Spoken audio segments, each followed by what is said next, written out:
Questão 11 da página 29. Considere as afirmações e é para julgar verdadeiro ou falso, né? Item 1. Uma das diferenças entre a onda sonora e a onda luminosa é que a luminosa somente se propaga no vácuo, enquanto a sonora somente se propaga em meios elásticos. Olha lá, a luminosa, ela é de natureza eletromagnética, beleza? Ela somente se propaga no vácuo? Não, esse somente aqui ficou errado, beleza? Ela também se propaga no vácuo, mas também em meios materiais. Diferente de uma onda sonora, que é de natureza mecânica, e aí sim ela somente se propaga em meios elásticos, em meios materiais. De toda forma, o item 1 ficou falso. Item 2. O sistema auditivo humano pode ser caracterizado pelas regiões externa, mediana e interna, sendo que nessa última, na interna, estão o labirinto e a cóclea, ambos responsáveis pela captação do som. Deixa eu falar uma coisa. Orelha interna e labirinto são a mesma coisa, tá? A cóclea, ela faz parte sim da orelha interna, e na orelha interna, na cóclea e no vestíbulo é que a gente tem a transformação da captação do som, né, da vibração do tímpano em impulsos nervosos que o nosso cérebro interpreta como som, beleza? De toda forma é falso, porque labirinto e orelha interna são sinônimos. Item 3. Os limites da audibilidade humana podem ser, em geral, considerando como estando entre as frequências 20 Hz e 20 mil Hz. Até aí tá tudo certo, né? 20 kHz. Ou, equivalentemente, entre os comprimentos de onda de 1,7 milímetros e 170 metros. Começa que o comprimento de onda depende da velocidade do som naquele meio, tá? No ar, geralmente 340, mas a gente vai ver que essa velocidade do som no ar depende, por exemplo, do que é composto esse ar e também da temperatura dele, tá? Então, essa velocidade pode variar, não varia tanto, mas influencia, tá? A gente já fez essas contas uma vez na vida. O menor comprimento de onda é 17 milímetros, quando a gente considera a velocidade do som 340 metros por segundo, e o maior comprimento de onda era de 17 metros, deixando o item 3 falso. Item 4. A intensidade de uma onda sonora é medida em unidades de Bell, ou seu submúltiplo decibel, e depende da energia da fonte que a produz, diminuindo proporcionalmente numa razão inversa da distância da fonte. Intensidade sonora a gente mede em watts por metro quadrado, tá? O decibel ou Bell, ele é medida de nível sonoro, que tem a ver com a intensidade, mas quando você fala de nível sonoro, você está falando sobre comparações, beleza? Você compara duas coisas para determinar o nível. A intensidade depende da energia da fonte, tanto é que é potência sobre área, e diminui proporcionalmente numa razão inversa da distância. Quanto mais longe você estiver da fonte, menor é a intensidade sonora, beleza? Então, unidade de medida errada, item 4 é falso. 5. Sons agudos, já vamos marcando aqui, ó. Agudos têm frequências maiores que os graves, certíssimo. E sons fortes, agora eu tô falando de intensidade, volume alto, tem amplitudes maiores que os sons fracos, o volume baixo, certíssimo. Agudo e grave, eu estou classificando quanto à altura, um som alto, agudo, alta frequência, ou um som baixo, um som grave de baixa frequência, beleza? Quando eu falo de intensidade sonora, eu estou classificando em forte ou fraco, e aí eu estou olhando para a amplitude dessa onda, para a energia dela, beleza? Tem mais uma parte aqui, mas sons de mesma altura e intensidade podem ser distinguidos pelo seu timbre verdadeiro. É o timbre que me permite diferenciar sons iguais, de mesma altura e mesma intensidade, emitidos por fontes diferentes. Então, ficou para a gente aqui a alternativa D. Vamos em frente. Questão 12. Assinale a alternativa que estiver correta. Letra A. Reforço, reverberação e eco são fenômenos sonoros relacionados com a reflexão do som. E aí se liga como que você diferencia cada um. O reforço e a reverberação acontecem quando a sua voz parece mais intensa do que ela realmente é. Por exemplo, galera que está aqui no presencial chega na sala e fala, parece que está falando muito alto, porque não tem muitos obstáculos, não tem muitos objetos para absorver essa intensidade sonora, um pouco dessa energia, tá? Então, você não distingue o que você fala do que você ouve. Só parece que ficou mais encorpado o som, beleza? No eco é um pouco diferente. O eco é assim, você fala oi, e aí você escuta oi, oi, oi. Você escuta repetições. Você percebe a diferença entre o som que você emite e o som que você ouve, beleza? Todos são por reflexão, reverberação e reforço, até uma distância de mais ou menos 17 metros entre fonte ouvinte e o obstáculo, e eco a partir de uma distância de 17 metros, porque nós temos uma persistência auditiva de 0,1 segundo. É o tempo que eu demoro para perceber o som emitido do som refletido, beleza? Então, a letra A já está correta, mas vamos analisar as outras. Letra B. O eco está relacionado com a reflexão do som, certíssimo. O reforço, por sua vez, com a difração e a reverberação com a refração. Errado, foi exatamente o contrário do que a gente disse na letra A, né? Letra C. Persistência auditiva é o intervalo de tempo que a orelha necessita para conseguir distinguir dois sons concomitantes. Concomitante é ao mesmo tempo. Se chega ao mesmo tempo, existe intervalo de tempo? Não. Persistência auditiva é o tempo entre você perceber o som emitido do som refletido. Tranquilo? E é de mais ou menos 0,1 segundo. Alternativa D, a superposição de ondas é um tipo de interferência. Ocorre sempre que duas ondas apresentam mesma frequência e amplitude, mas timbres distintos. Seguinte, lembra que a interferência ela só ocorre em ondas de mesma natureza, e ele não colocou isso aqui, beleza? Além de ter frequência parecida, elas precisam ser de mesma natureza, beleza? Letra E, a velocidade do som no ar depende de muitos fatores, tais como a temperatura e a densidade do ar, mas no meio elástico sólido, independe do material. Se for num sólido, tanto faz ser uma parede de concreto ou ser um negócio, um trilho de ferro, faz diferença sim, o material importa, beleza? Então, a letra E também era falsa. De boa? Então vamos para a próxima.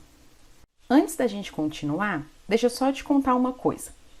Não tem quando você manda o áudio para alguém e aí você cai na besteira de ouvir o áudio que você mandou? E você fala assim, nossa, mas será que é assim que as pessoas me ouvem mesmo? É assim mesmo, tá? Por que que isso acontece? Quando você fala, você escuta. a voz, o som que você coloca para fora, o ar que vibra, né? Só que você também escuta a vibração causada na sua cabeça. Faz o teste. Coloca a mão na cabeça e fala com uma certa intensidade para você conseguir perceber. Você percebe que sua cabeça vibra. Você vai perceber pouquinho, tá?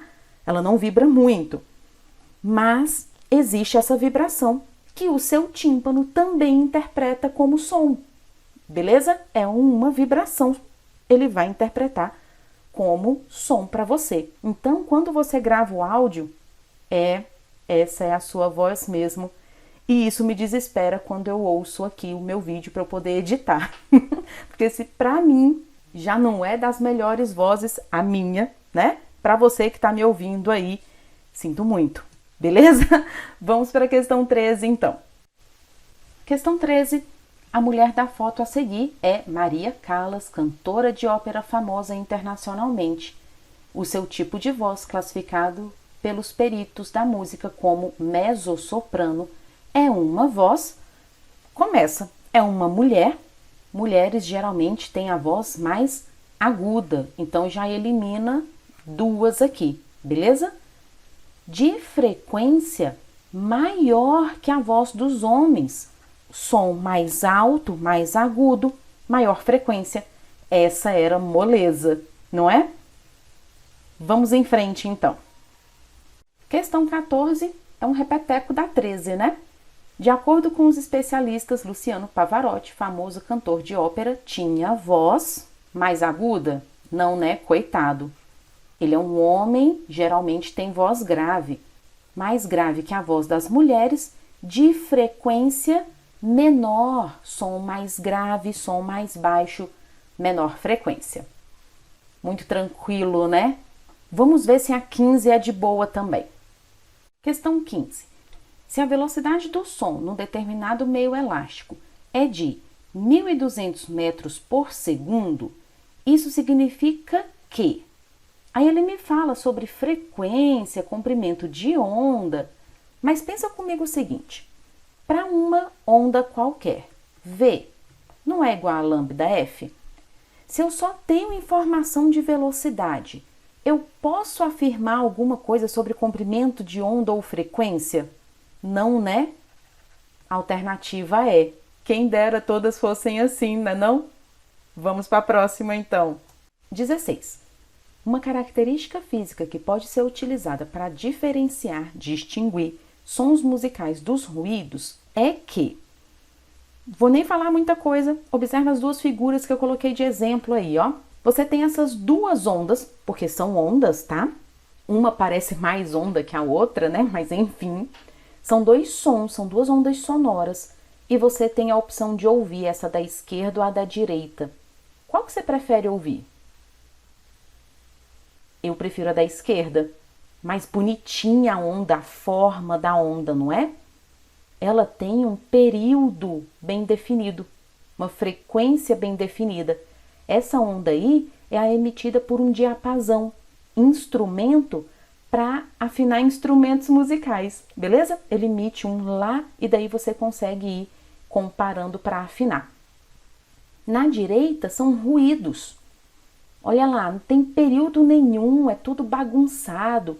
Então, como que eu diferencio ruído de sons musicais? Os sons musicais agradáveis são periódicos e os ruídos são aperiódicos. Depois dessa questão, eu parei de falar que eu sou desafinada. Eu só digo que a minha voz é aperiódica. Beleza? Vamos para a próxima, vamos seguindo aí. Questão 17. O som, que é uma onda do tipo longitudinal, propaga-se no ar com zonas de compressão e rarefação. Esses pontos de compressão e rarefação do ar determinam uma diferença de pressão, ilustrada no esquema a seguir de acordo com a intensidade do som.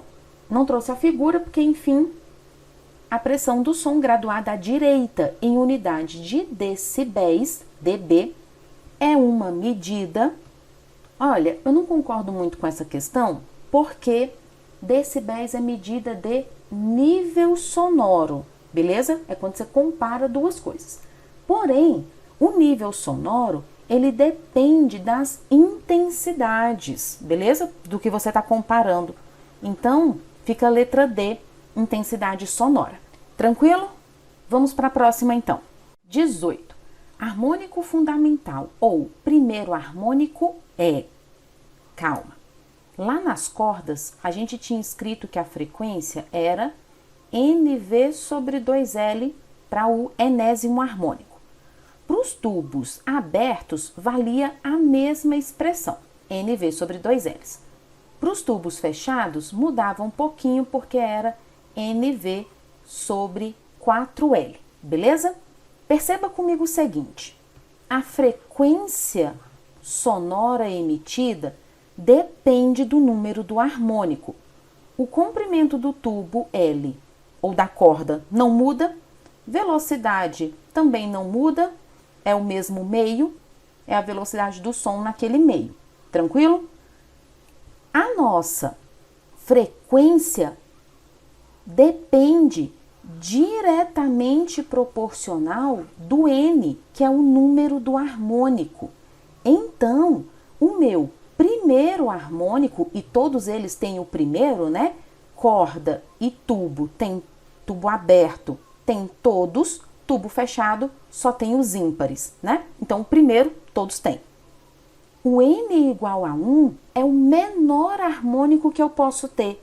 Então, ele me dá a menor frequência emitida por aquele instrumento, beleza? Porque eu posso ter, por exemplo, um teclado, um piano, que só tem 3 oitavas. Não sei nem se existe, tá? Galera da música já vai me perdoando aí. Eu só tenho 3 ou 4 dós naquele instrumento, tá? Enquanto isso, existem instrumentos que têm 7 oitavas, 8 oitavas talvez, se eu não estou falando bobagem, tá? Existem vários dós, vários rés, mas o harmônico fundamental é a menor frequência, é o som mais grave que aquele instrumento consegue me fornecer. Por isso, ficamos com a alternativa D. Belezinha? Já vou te dar o recado, a questão 19 eu vou deixar pra gente fazer juntos, porque o gráfico dela é bem ruim da gente olhar, tá? Então a gente faz juntos para não ter problema. Sigamos. 20. Para um determinado instrumento musical de cordas, considere as afirmativas a seguir. E já vamos olhar quem é verdadeiro e quem é falso aí. 1. Quanto maior a força de tensão na corda, apertando-se a cara velha de um violino para afiná-lo, por exemplo, maior a frequência dos harmônicos e, portanto, mais agudo é o som e vice-versa. Vamos lá. Quando você fala de força de tensão numa corda, você já pensa em velocidade, que na corda poderia ser raiz de F sobre Mi. Então, se eu aumento a força, se eu estico mais essa corda, eu aumento a velocidade de propagação nela. Tranquilo? Para as cordas, a frequência do enésimo harmônico é NV sobre 2L. Você mudou o comprimento da corda? Não, ficou constante. Você aumentou a velocidade. Consequentemente, para aquele mesmo harmônico, a sua frequência vai ser maior, significando um som mais agudo. Item 1, verdadeiro. 2. Quanto maior o comprimento da corda para uma tensão, alternando-se a posição dos dedos que prendem as cordas vibrantes de um violão, por exemplo, menor a frequência do harmônico e, portanto, mais grave é o som e vice-versa. Vamos analisar a mesma coisa de novo.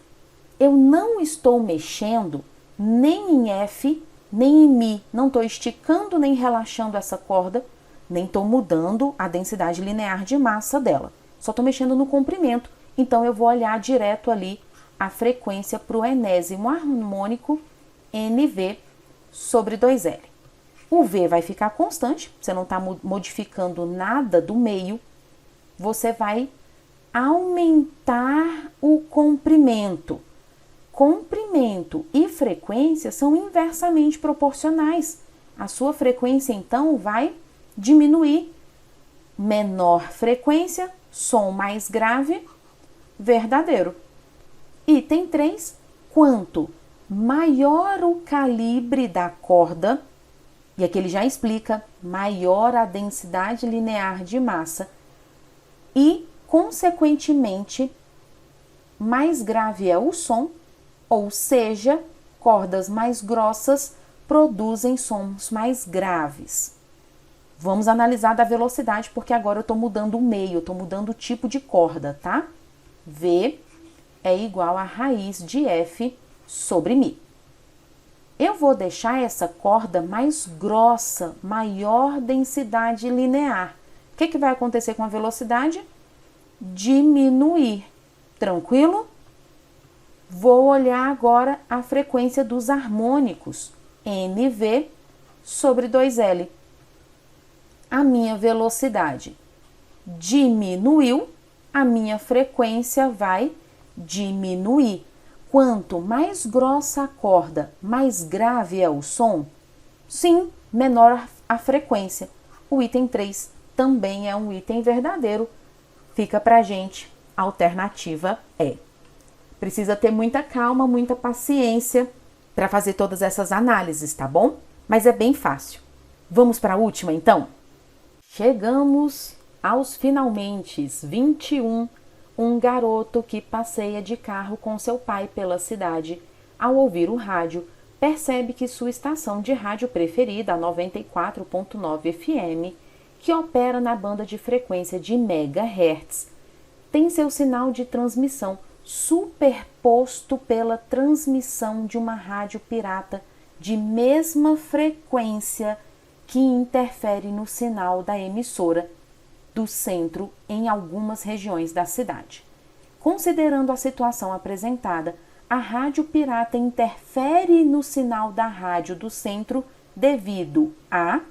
Ótimo, porque ele já me falou aqui, ó, que essa superposição é uma interferência e me disse que a rádio pirata tem mesma frequência da emissora do centro, beleza?